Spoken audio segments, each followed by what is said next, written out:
What is up, my friends? We are back with Thursday evening's Anfield Agenda News Roundup, where I'm going to be telling you about Rio Ngumoha's new deal that has officially been signed.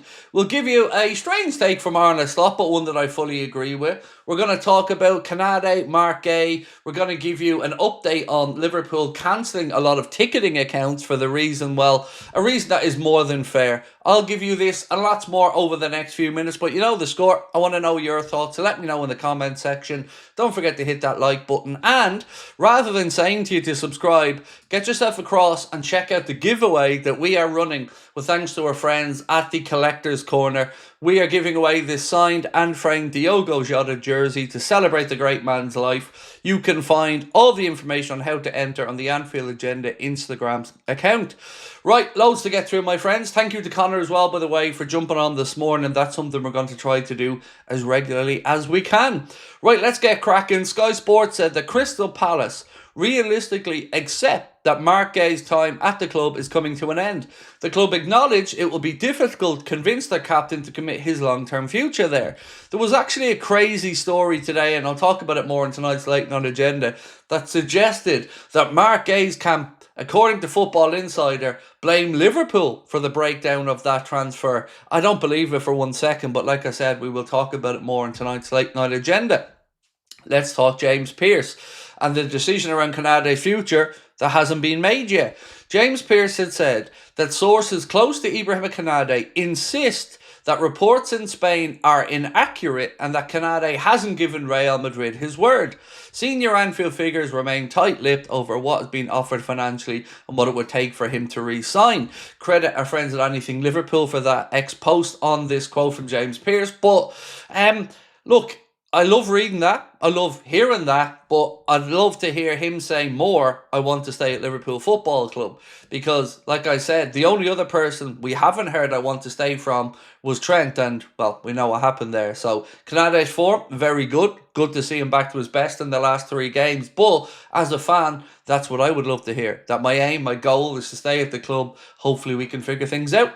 Matt Thielen said before Leone's injury that he reported that Liverpool were active in the centre-back market ahead of the winter window. It is now seen as likely that the club will move to sign a centre-back in the January window.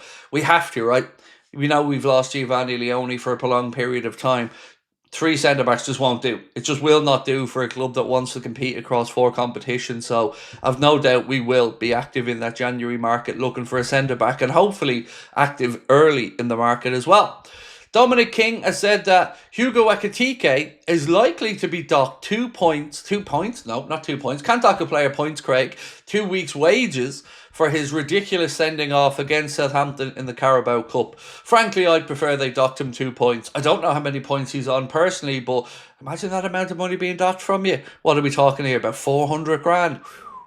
Well, it'll certainly teach him not to be taking his top off again to get that second yellow, won't it? Sticking with Dominic King, he's given an update on Liverpool's owner's search for that multi-club model and another club.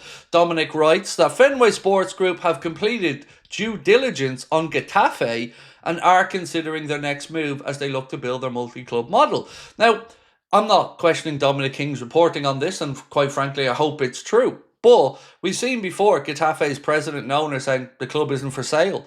So I don't know what's happening here. It would be brilliant, in my opinion, if Liverpool's owners bought Getafe. It would give us the ability to bring across some players, let's say, from the likes of South America and get them bedded in European football, get them competing there. And if they're good enough, then Liverpool could get first dibs on buying them at, of course, fair market value. Couldn't have that, City, couldn't we? Have to be fair market value.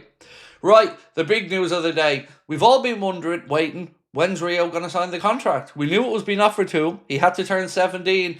Well, now we can say that Rio Ngumoha has now officially signed his first contract with Liverpool Football Club, a star in the making. I'm sure you've probably seen the images floating around on social media.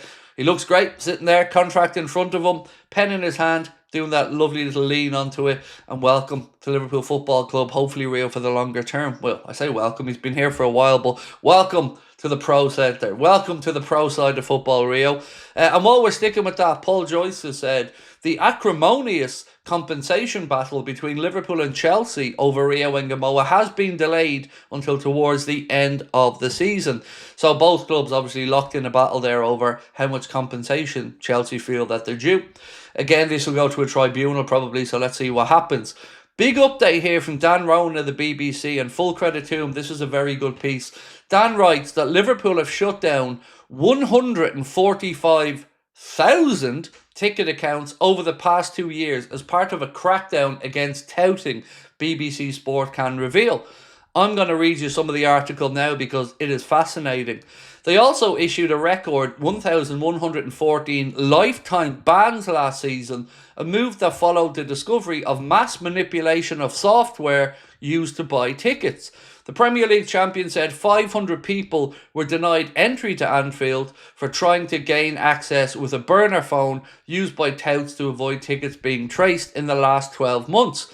It comes after an industrial-scale black market in Premier League tickets was exposed by a BBC Sports investigation last week. More on this because truly this fascinates me. We're all frustrated at the lack of availability of tickets. This has given us an indication as to why, and at least clubs are trying to crack down.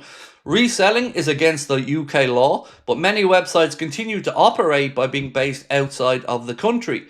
The BBC found that resellers often use bot software and fake identities to hoover up hundreds of tickets to be sold on for higher prices, impacting fans' ability to attend games via official exchanges or membership ballots. It can leave supporters paying extortionate prices or being completely out of pocket after buying tickets that do not work, as well as undermining the segregation of fans, which of course can be a safety issue.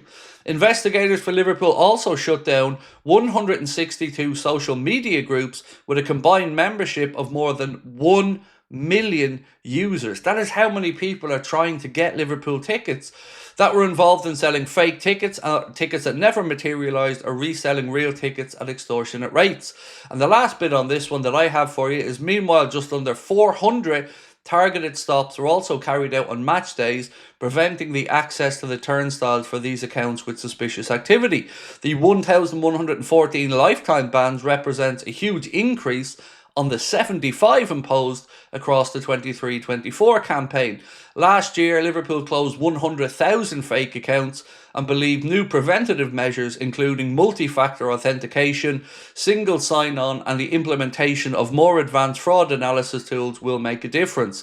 The club, which has more than 30,000 season ticket holders, operates an official sanctions process where senior club officials and a member from an independent supporter association hear cases and decide on the appropriate course of action. And the majority of lifetime bans and indefinite suspensions the club handed down were for unauthorised selling of season tickets, memberships or hospitality tickets.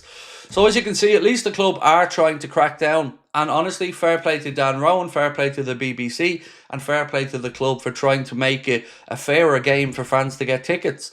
Arne Slot has had a little dig at, well, the culture in England about talking about football transfer spending. This is what he had to say.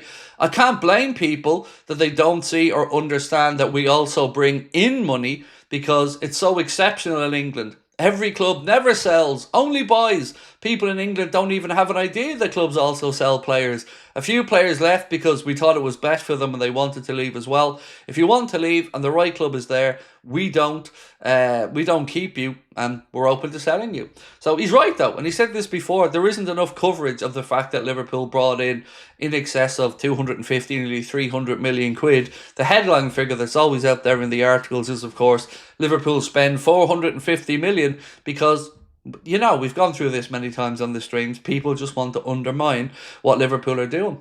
That's my take on it all. But anyway, that is it for now, ladies and gentlemen. The preview will be coming out later on tonight for the Crystal Palace game. That will be out at about 10:30, 10:45 after the late night agenda. Also, I'm sure you're aware, but Liverpool have been drawn to play Crystal Palace in the fourth round of the Carabao Cup at Anfield. We believe that will be somewhere around 26th, 27th of October. So if you're in the Auto Cup scheme, congrats, you have another home game to attend.